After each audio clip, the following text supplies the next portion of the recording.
بسم الله الرحمن الرحيم রহমান রহিম আল্লাহ তাআলার নামে। إنا فتحنا لك فتحا مبينا হে নবী, নিঃসন্দেহে আমি তোমাকে এক সুস্পষ্ট বিজয় দান করেছি। وما تأخر ويتم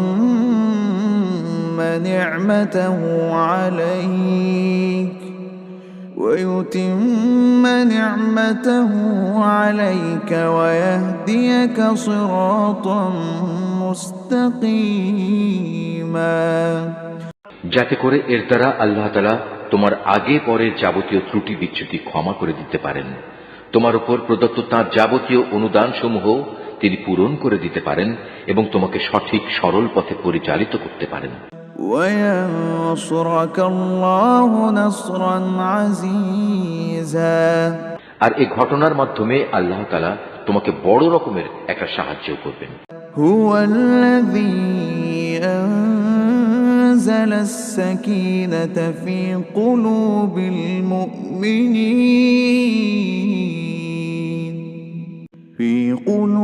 المؤمنين ليزدادوا إيمانا مع إيمانهم ولله جنود السماوات والأرض وكان الله عليما حكيما তিনি সেই মহান সত্তা যিনি ঈমানদারদের মনে গভীর প্রশান্তি দান করেছেন, যাতে করে তাদের বাইরের ঈমান তাদের ভেতরের ঈমানের সাথে মিলে আরো বৃদ্ধি পায়। তারা যেন জেনে নিতে পারে আসমান জমিনের সমুদয় সৈন্য সামন্ত তো একান্তভাবে আল্লাহ তাআলার জন্যই, আর আল্লাহ তাআলাই হচ্ছেন সর্বজ্ঞ এবং সর্ববিষয় ওয়াকিবহাল। ليدخل المؤمنين والمؤمنات جنات تجري من تحتها الأنهار خالدين فيها ويكفر عنهم سيئاتهم وكان ذلك عند الله فوزا عظيما এই জিহাদের মাধ্যমে তিনি মোমেন পুরুষ ও মোমেন নারীদের এমন এক স্থায়ী জান্নাতে প্রবেশ করাবেন যার তলদেশ দিয়ে ঝর্ণাধারা প্রবাহিত রয়েছে, সেখানে তারা হবে চিরন্তন। তিনি তাদের গুনাহসমূহ মাফ করে দেবেন। আর সত্যিকার অর্থে আল্লাহ তাআলার কাছে মোমেনদের জন্য এটা হচ্ছে মহা সাফল্য। ويعذب المنافقين والمنافقات والمشركين والمشركات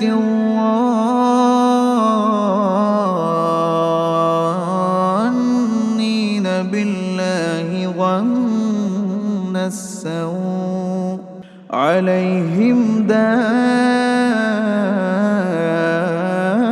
دائرة السوء وغضب الله عليهم ولعنهم وأعد لهم جهنم وساءت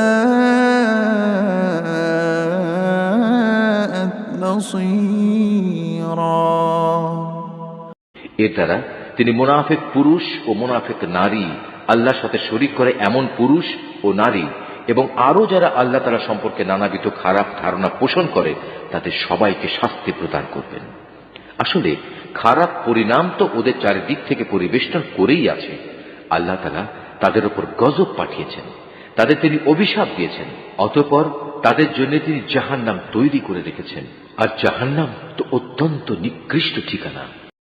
ولله جنود السماوات والأرض وكان الله عزيزا حكيما আসমান সমূহ ও জমিনের সমুদয় বাহিনী আল্লাহ তাআলার জন্যই এবং তিনিই হচ্ছেন পরাক্রমশালী এবং প্রবল প্রজ্ঞাময়। إنا أرسلناك شاهدا ومبشرا ونذيرا হে নবী, অবশ্যই আমি তোমাকে মানুষের কাছে সত্যের সাক্ষী এবং জান্নাতের সুসংবাদ বহনকারী ও জাহান্নামের সতর্ককারী রূপে পাঠিয়েছি। لتؤمنوا بالله ورسوله وتعزروه وتوقروه وتسبحوه بكرة وأصيلا যাতে করে তোমরা একমাত্র আল্লাহর উপর এবং তার নবীর উপর সর্বতভাবে ঈমান আনো, দিন প্রতিষ্ঠার কাজে তাকে সাহায্য করো, আল্লাহর নবী হিসেবে তাকে সম্মান করো, সর্বোপরি সকাল সন্ধ্যা আল্লাহর মাহাত্ম্য ঘোষণা করো। ইন্নাল্লাযীনা ইউবাইউনাকা ইন্নামা ইউবাইউনাল্লাহ ইয়াদুল্লাহি ফাওকা আইদিহিম ফামান নাকাসা ফাইন্নামা ইয়ানকুসু আলা নাফসিহি ومن أوفى بما عاهد عليه الله فسيؤتيه أجرا عظيما নিঃসন্দেহে আজ যারা তোমার কাছে বায়াত করছে তারা তো প্রকারান্তরে আল্লাহর কাছেই বায়াত করল, কেননা আল্লাহর হাত ছিল তাদের হাতের উপর। তাদের কেউ যদি এ বায়াত ভঙ্গ করে তাহলে এর ভয়াবহ পরিণাম তার নিজের উপরেই এসে পড়বে। আর আল্লাহ তাআলা তার উপর যে প্রতিশ্রুতি দিয়েছেন তা যে পূর্ণ করে তিনি অচিরেই তাকে মহা পুরস্কার দান করবেন।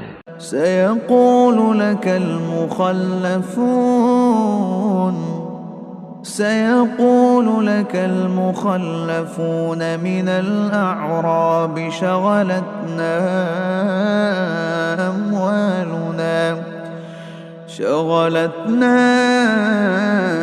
أموالنا وأهلنا فاستغفر لنا يقولون بألسنتهم ما ليس في قلوبهم قل فمن يملك لكم من الله شيئا إن أراد بكم ضرا أو أراد بكم نفعا بل كان الله بما تعملون خبيرا আরব বেদুইনদের যারা তোমার সাথে যোগ না দিয়ে পেছনে পড়ে থেকেছে তারা অচিরেই তোমার কাছে এসে বলবে, হে নবী, আমাদের মাল সম্পদ ও পরিবার পরিজন আমাদের ব্যস্ত করে রেখেছিল, অতএব তুমি আমাদের জন্যই আল্লাহর কাছে ক্ষমা প্রার্থনা করো। হে মুহাম্মদ, তুমি এদের কথা প্রতারিত হয়েও না। এরা মুখে এমন সব কথা বলে যার কিছুই তাদের অন্তরে নেই। বরং তুমি এদের বলে দাও, আল্লাহ তাআলা যদি তোমাদের কোনো ক্ষতি কিংবা কোনো উপকার করতে চান তাহলে কে তোমাদের ব্যাপারে তার ইচ্ছা থেকে তাকে ফিরিয়ে রাখতে পারবে? তোমরা যা যা করছো আল্লাহ তাআলা সে সম্পর্কে সম্মুখ ওয়াকিবহাল রয়েছেন। بل ظننتم أن لن ينقلب الرسول والمؤمنون إلى أهليهم أبدا وزين ذلك في قلوبكم وظننتم ظن السوء وكنتم قوما بورا তোমরা সবাই মনে করেছিলে রাসূল ও তার সাথী মোমেনরা কোনো দিনই এ অভিযান থেকে নিজেদের পরিবার পরিজনের কাছে জীবিত ফিরে আসতে পারবে না। আর এ ধারণা তোমাদের কাছে খুবই সুখকর লেগেছিল এবং তোমরা তাদের সম্পর্কে খুবই খারাপ ধারণা করে রেখেছিলে। আসলে তোমরা হচ্ছ একটি নিশ্চিত ধ্বংসোন্মুখ জাতি। ومن لم يؤمن بالله ورسوله فإنا أعتدنا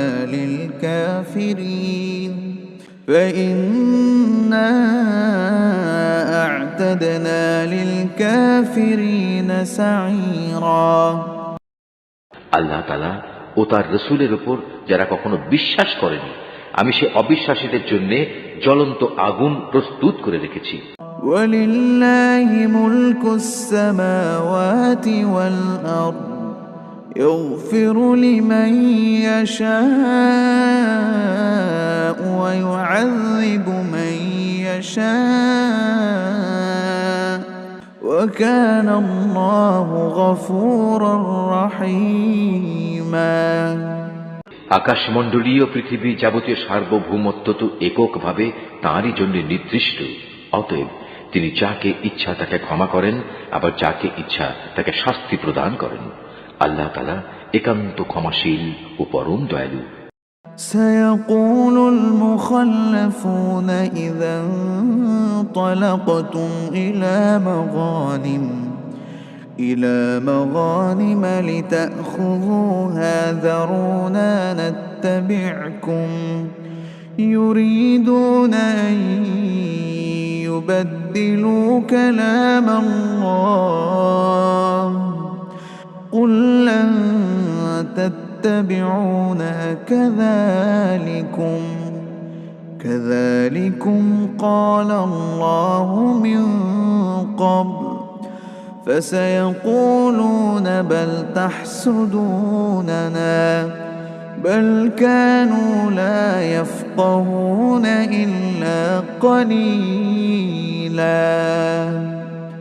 অতঃপর যখন তোমরা যুদ্ধলব্ধ সম্পদ হাসিল করতে যাবে, তখন পেছনে পড়ে থাকা এই লোকগুলো এসে অবশ্যই তোমাকে বলবে, আমাদেরও তোমাদের সাথে যেতে দাও। এভাবে তারা আল্লাহর ফরমানই বদলে দিতে চায়। তুমি বলে দাও, তোমরা কিছুতেই এখন আমাদের সাথে চলতে পারবে না। আল্লাহ তাআলা তো আগেই তোমাদের ব্যাপারে এমন ঘোষণা দিয়ে রেখেছেন। এ কথা শুনে তারা সাথে সাথে বলে উঠবে, তোমরা আমাদের প্রতি বিদ্বেষ পোষণ করছো। কিন্তু এই লোকগুলো আসলে বোঝেই নিতান্ত কম। قل للمخلفين من الأعراب ستدعون إلى قوم أولي بأس شديد تقاتلونهم أو يسلمون فإن تطيعوا يؤتكم الله أجرا حسنا وإن تتولوا كما توليتم من قبل يعذبكم عذابا أليما। পেছনে পড়ে থাকা আরব বেদুইনদের তুমি আরো বলো, অচিরেই তোমাদের একটি শক্তিশালী জাতির সাথে যুদ্ধ করার জন্য ডাক দেয়া হবে। তোমরা তাদের সাথে যুদ্ধ করবে অথবা তারা আত্মসমর্পণ করবে। তোমরা যদি এর নির্দেশ মেনে চলো, তাহলে আল্লাহ তাআলা তোমাদের উত্তম পুরস্কার দান করবেন। আর তোমরা যদি তখনও আগের মতো পৃষ্ঠ প্রদর্শন করো, ময়দান থেকে পালিয়ে যাও, তাহলে জেনে রেখো তিনি তোমাদের কঠোর দণ্ড দেবেন। ليس على الأعمى حرج ولا على الأعرج حرج ولا على المريض حرج ومن يطع الله ورسوله يدخله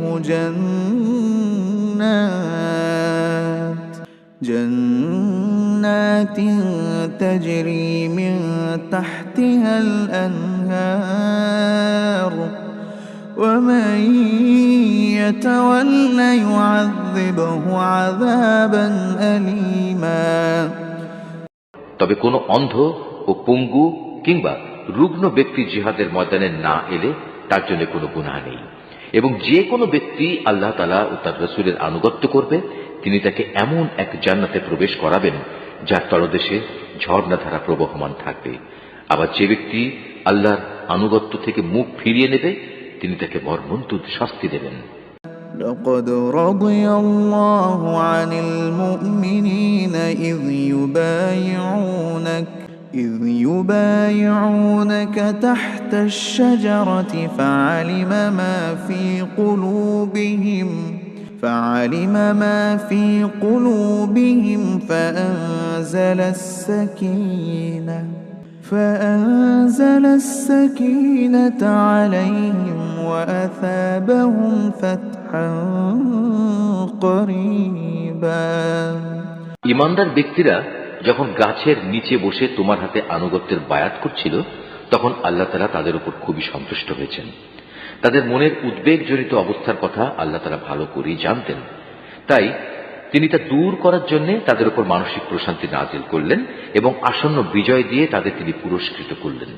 ومغانم كثيرة يأخذونها وكان الله عزيزا حكيما তাছাড়া রয়েছে বিপুল পরিমাণ যুদ্ধলব্ধ সম্পদ যা তারা লাভ করবে। আল্লাহ তাআলা অনেক শক্তিশালী ও প্রজ্ঞাময়।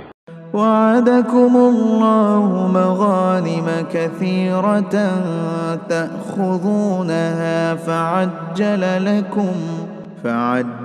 لكم هذه وكف أيدي الناس عنكم ولتكون آية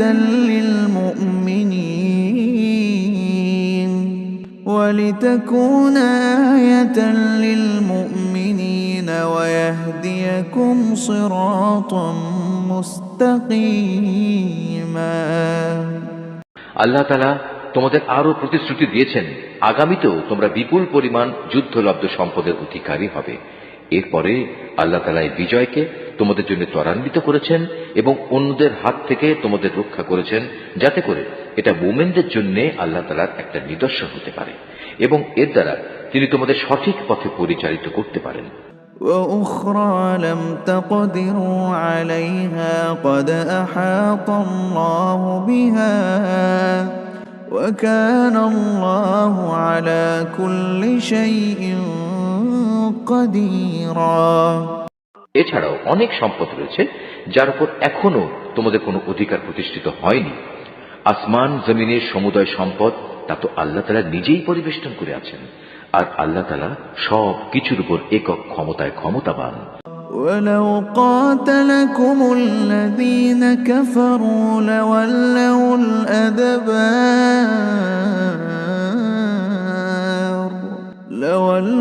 الأدبار ثم لا يجدون وليا ولا نصيرا সেদিন যদি কাফেররা তোমাদের সাথে সম্মুখ সমরে এগিয়ে আসতো তাহলে তারা পৃষ্ঠ প্রদর্শন করে ময়দান থেকে পালিয়ে যেত, অতঃপর তারা কোনো সাহায্যকারী ও বন্ধু পেত না।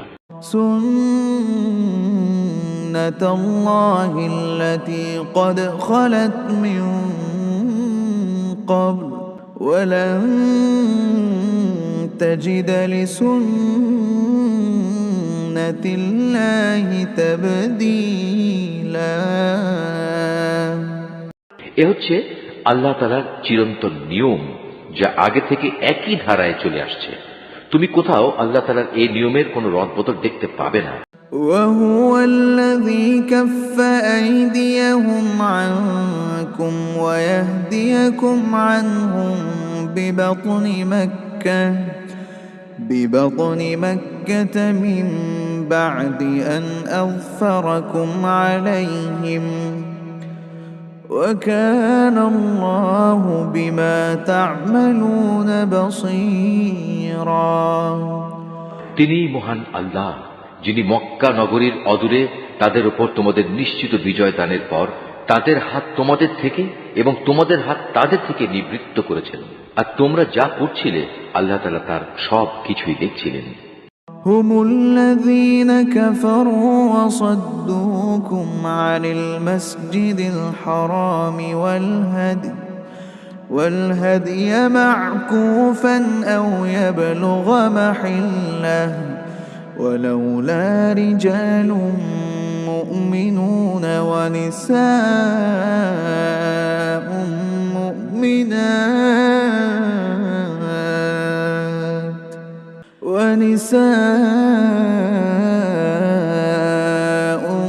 مؤمنات لم تعلموهم أن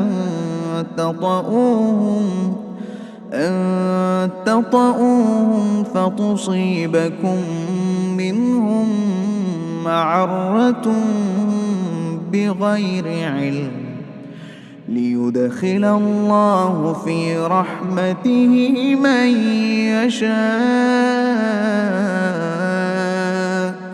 لو تزينوا لعذبنا الذين كفروا منهم عذابا أليما তারা তো সেসব অপরাধী মানুষ যারা আল্লাহ তাআলা ও তার রসুলকে অস্বীকার করেছে এবং তোমাদের আল্লাহর ঘর তাওয়াফ করা থেকে বাধা দিয়েছে এবং কোরবানির উদ্দেশ্যে আনিত পশুগুলোকে তাদের নির্ধারিত স্থান পর্যন্ত পৌঁছতে বাধা দিয়েছে।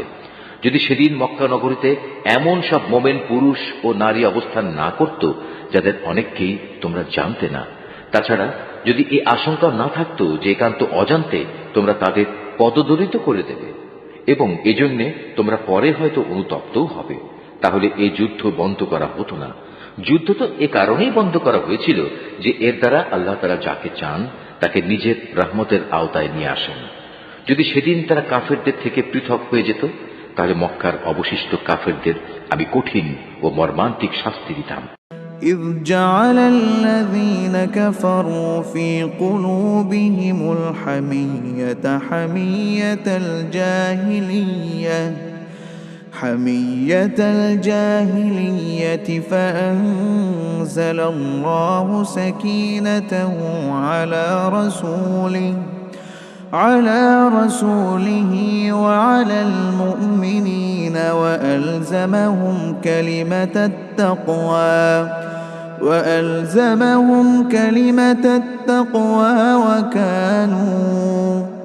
وكانوا أحق بها وأهلها وكان الله بكل شيء عليما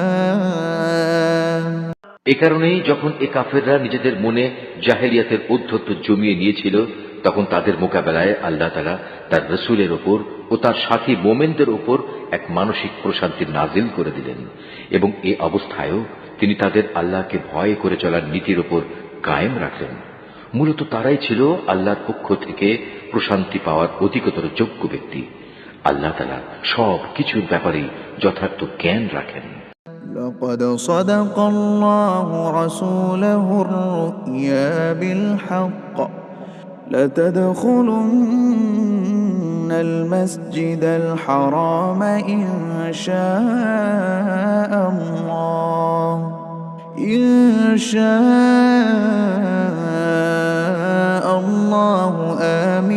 آمنين إن شاء الله آمنين محلقين رؤوسكم ومقصرين لا تخافون فعلم ما لم تعلموا فعجل من دون ذلك فتحا قريبا রুকু 4। অবশ্যই আল্লাহ তাআলা তার রসুলের স্বপ্ন সত্যে পরিণত করে দেখিয়েছেন। রসুল স্বপ্নে দেখেছিল একদিন অবশ্যই তোমরা আল্লাহ তাআলার ইচ্ছায় নিরাপদে মসজিদুল হারামে প্রবেশ করবে। তোমাদের কেউ তখন মাথা মুন্ডন করা অবস্থায় আবার কেউ মাথা চুল কাটা অবস্থায় থাকবে। তোমাদের মনে তখন আর কোন রকম ভয় ভীতি থাকবে না। স্বপ্নের এ কথা আল্লাহ তাআলা ভালো করেই জানতেন, যার কিছুই তোমাদের জানা ছিল না। অতঃপর বড় বিজয়ের ব্যাপারটি আসার আগেই আল্লাহ তাআলা তোমাদের জন্য এই আশু বিজয় দান করেছেন। هو الذي أرسل رسوله بالهدى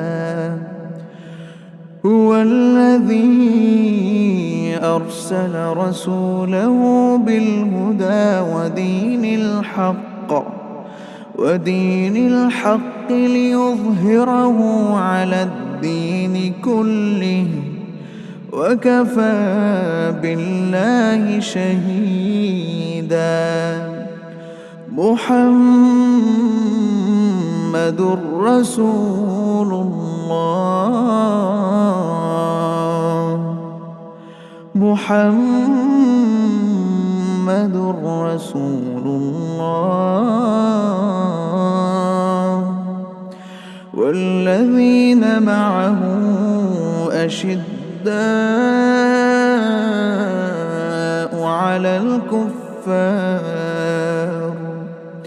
على الكفار رحماء بينهم تراهم ركعا سجدا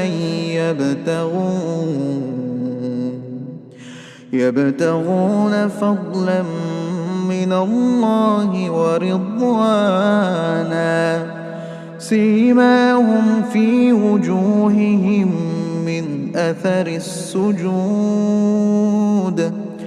ذلك مثلهم في التوراة ومثلهم في الإنجيل كزرع أخرج شطأه فآزره فاستغلظ فاستوى على سوقه يعجب الزراع ليغيظ بهم الكفار وعد الله الذين آمنوا وعملوا الصالحات منهم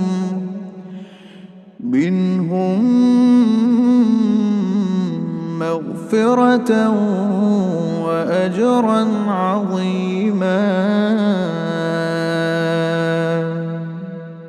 মুহাম্মদ সাল্লাল্লাহু আলাইহি ওয়াসাল্লাম আল্লাহ তাআলার রাসূল। অন্য যেসব লোক তার কাছে আছে তারা নীতির প্রশ্নে কাফেরদের প্রতি অত্যন্ত কঠোর, আবার তারা নিজেদের মধ্যে একান্ত সহানুভূতিশীল। তুমি যখনই তাদের দেখবে তারা রুকু ও সাজদাবনত অবস্থায় রয়েছে, আল্লাহর অনুগ্রহ ও তার সন্তুষ্টি কামনা করছে। তাদের বাহ্যিক চেহারায়ও এই আনুগত্য ও সাজদার চিহ্ন রয়েছে। তাদের উদাহরণ যেমন বর্ণিত রয়েছে তাওরাতে, তেমনি তাদের উদাহরণ রয়েছে ইঞ্জিলেও। আর তা হচ্ছে যেমন একটি বীজ যা থেকে বেরিয়ে আসে একটি ছোট্ট কিশলয়, অতঃপর তা শক্ত ও মোটা তাজা হয় এবং পরে স্বীয় কাণ্ডের উপর তা দৃঢ়ভাবে দাঁড়িয়ে যায়। চারাগাছটির অবস্থা তখন চাষির মনকে খুশিতে উৎফুল্ল করে তোলে। এভাবে একটি মোমেন সম্প্রদায়ের পরিশীলনের ঘটনা দ্বারা আল্লাহ তাআলা কাফেরদের মনে হিংসা ও জ্বালা সৃষ্টি করেন। আবার এদের মাঝে যারা আল্লাহ তাআলা ও তার রাসূলের উপর ঈমান আনে এবং নেক আমল করে, আল্লাহ তাআলা তাদের জন্য তার ক্ষমা ও মহা পুরস্কারের প্রতিশ্রুতি দিয়েছেন।